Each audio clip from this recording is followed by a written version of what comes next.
Hello everyone, good afternoon. তো আজকে তো নীলষষ্ঠীর শুভেচ্ছা সবাইকে। কারা কারা নীলষষ্ঠী করছো জানিও। আমার মায়ের আজকে নীলষষ্ঠী আছে, তো রান্নার দায়িত্ব পড়েছে আমার কাঁধে। আর এই জন্য পটল আলু তরকারি রান্না করছি নিরামিষ। আর হচ্ছে আর এই যে এখন তো গ্যাসের ক্রাইসিস চলছে, তাই উনুনে কুকুরদের ভাতটা এখন হচ্ছে আপাতত। আর একটা জিনিস দেখায়, চলো। আর দেখো, আম পোড়াতে দিয়েছি। এই আমগুলো কুড়িয়ে এনেছি আমাদের বাড়ির গলি থেকে।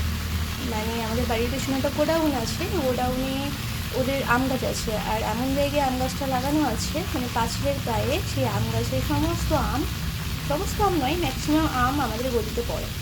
তো নষ্টই হয়, ওরাও কুড়ায় না। তো আমি মাঝে মধ্যে গিয়ে কুড়িয়ে আনি, দিয়ে আজকে কুড়িয়ে এনেছি।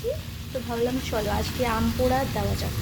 তারপর এটাকে মাখবো হচ্ছে নুন, চিনি, তেল আর কাঁচা লঙ্কা দিয়ে। তারপরে ভাতের সাথে খাবো। একটু পাল্টে দিই।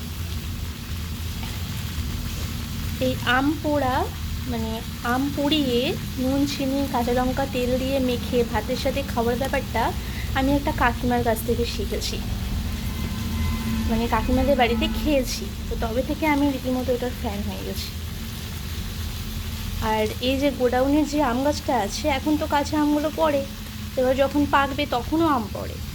মানে ম্যাক্সিমাম পাকা আম বোধহয় এই গাছেরই খায় গ্রীষ্মকালটাতে। এটা হচ্ছে গত 2 বছর থেকে, মানে গাছটা বড় হয়েছে, এখন আম হচ্ছে। তো গত 2 বছর থেকে মানে ওই গোডাউনের আম গাছটার কাঁচা আম বলো পাকা আম বলো ম্যাক্সিমামটা ওখান থেকেই পায়।